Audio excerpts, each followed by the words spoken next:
Hi everyone and welcome to StudioJake. Apologies if you hear some construction going on. They are still working on the apartment above mine, so you're going to hear some hammer crashing, some sawing, things like that. I promise I'm not in the middle of a horror movie. It is just noise that is going on. But I wanted to talk to you because I was really curious of this news.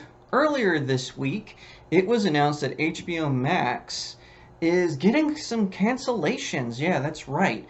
So David Zaslav, who has been put in charge of handling Warner Media amidst its transition into becoming part of Discovery, and of course now the the whole name of the company is changing as they merge. I mean, how desperate are you to be as Warner Brothers that you don't want to get bought by Disney or Skydance or whoever, that you're going to merge with the Discovery Channel or Discovery Inc., whatever it's called? I think that's kind of hysterical. But anyway, so some Snyder Bros, anytime there is movement at Warner Media, they immediately think it's a win for Zack Snyder, no matter what it is. It could be reported that Zack Snyder was dunked in a tank of live piranhas, and then Zavlov pulled him out at the last second before the little critters swarmed him, and they would say, look, look, they're reconnecting to the Snyderverse. I mean, I'm telling you, it could be the worst news ever, and their whole cult goes into spin motion. It's kind of ridiculous. But anyway, they're doing the same thing here. So the report for a long time was that the Snyderverse, David Zaslav was going to come in. He was going to see how successful the Snyder Cut was, the Justice League Snyder Cut was, and he was going to restore it. He was going to bring it back. And as evidence of this, they cite the fact that Ben Affleck will have appearances as Buttfleck, or as Batfleck, as some people call him. So his version of Batman that was really terrible, where he was just basically a wannabe Punisher. And he's going to have appearances in the Aquaman sequel as well as the Flash. And there was a couple of problems with that. For one thing, okay, that doesn't mean the Snyderverse is going to be restored. That just means they're giving a nod to Ben Affleck playing the role. Don't know why. It's time to move on for that. They've got Robert Pattinson, who did a decent job. He was not fantastical like say Christian Bale or Michael Keaton or Kevin Conroy, but he did a decent job. I mean, certainly better than Ben Affleck. Now, here's what happened though. They're excited about this news, that which he was always going to be in the Flash, so I don't really know why that was news. Like, that was pretty much well known. And then the same, not really with Aquaman, that was kind of new, but I'm sure that Warner Brothers is desperate because of the situation with the actress who's playing Mira. They're desperately trying to work up some way to get people to go see that movie.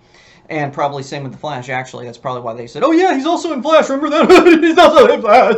But anyway, so apparently Zaslav is not the savior that the Snyder Cult was hoping he would be. I don't think Zack Snyder is ever going to work for a major motion picture company again, at least not for a couple of years. I'm not saying he's going to be blacklisted or whatever, but considering how poorly he handled, the release of his own cut and how much drama that caused Warner Brothers, I just, that stuff gets out. I mean, Disney laughed him out of the room when he said he wanted to make a Star Wars movie for him, and this was at a point where Disney was throwing spaghetti at the wall. Right now, they've kind of settled in. We're going to do Disney Plus shows and continue to ruin the canon.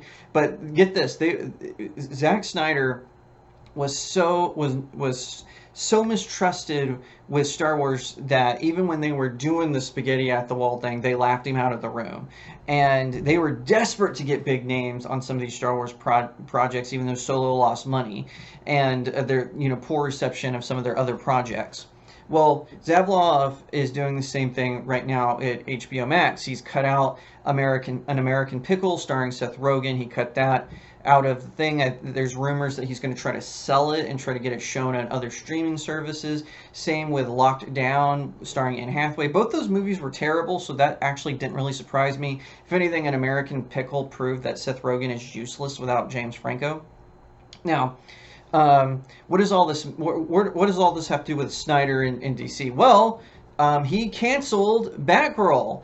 And this was a movie that has been in development limbo forever. And then when the DCEU came along and the Snyderverse came along, they thought, oh, this is a good way to revive it. Now, some people are claiming it was not part of the Snyderverse. That is not true. That is a lie. J.K. Simmons, who played Commissioner Gordon in Justice League and the Snyder Cut of the Justice League, he was returning to play Commissioner Gordon in this. It was a Snyder-verse or DC, of that classic DCEU formation. It was a part of that.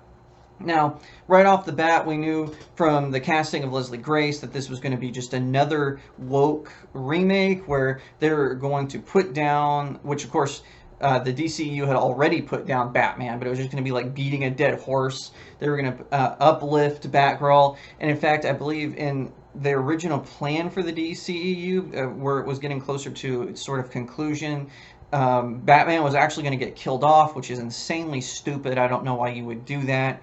But anyway, so they canceled Batgirl, even though it was in post-production. They spent a lot of money on this. They filmed it for 7 months and over half a year, and it still got on the chopping block. And Leslie Grace, who was going to play Barbara Gordon, and by the way, it's not her fault. When someone approaches you and they say, hey, would you like to play Batgirl? She's not thinking, oh, this is just some sort of way for them to check a woke box on Twitter. No, she was probably excited. She's like, yeah, I'm going to get to play Batgirl. But of course, she is not. She does not resemble Barbara Gordon in any way, shape, or form from the comics, from the source material. So, of course, people were upset about this, but they kept trucking along because these companies never learn. But she did react on social media. She said, on the heels of the recent news about our movie Batgirl, I am proud of the love, hard work, and intention of all our incredible cast and tireless crew put into this film over 7 months in Scotland. I just threw in the Scottish accent.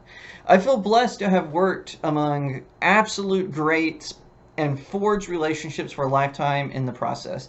To every Batgirl fan, thank you for the love and belief, allowing me to take the cape and become, as Bab said best, my own bleep hero. That was reported by the AV Club.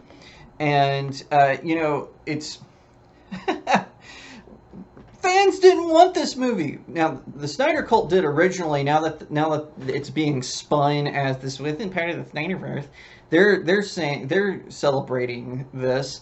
But no fans wanted this movie. I mean, it was obvious that it was just a way for them to, as Eric July says, tokenize Batgirl, to change it around, to brainwash. To try to brainwash readers into accepting a form of the character that doesn't exist, like DC Comics is doing with Tim Drake, and Marvel is doing with Iceman, and what DC Comics also do with Alan Scott, and the list goes on and on and on, all this ridiculous woke nonsense. So the directors also reacted to this. According to the BBC, they wrote on Instagram, "We are saddened and shocked by the news. We still can't believe it." And this movie was, you can tell, like, I know a lot of movies have two directors, and I never really understood that.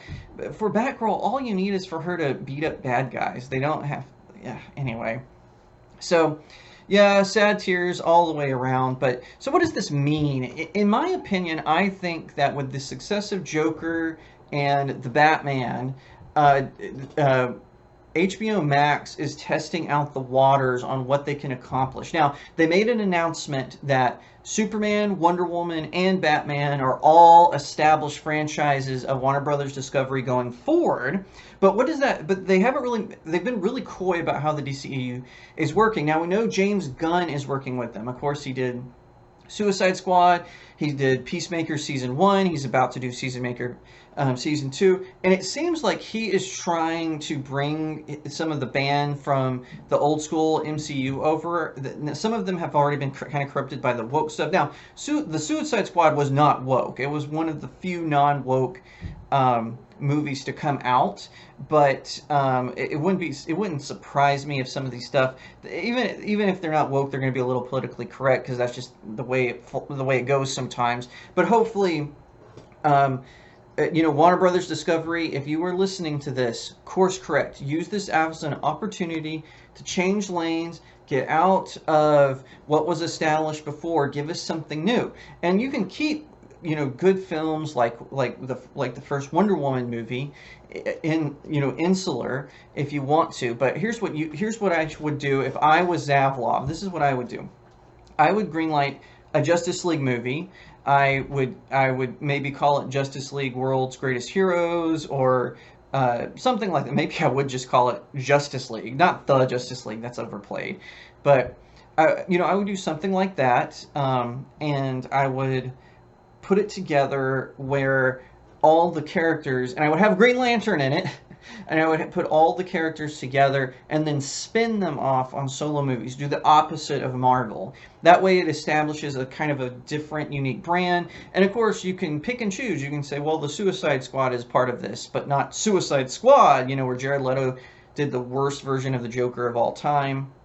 And you can if you want to say other successful ones like Aquaman, because the first Aquaman, it didn't have really anyone outside of you know, that character's cast, so you could say, oh yeah, Aquaman is part of it, but not Man of Steel, not Batman vs Superman: Dawn of Justice, not either of the Justice Leagues. Just start over from scratch, man.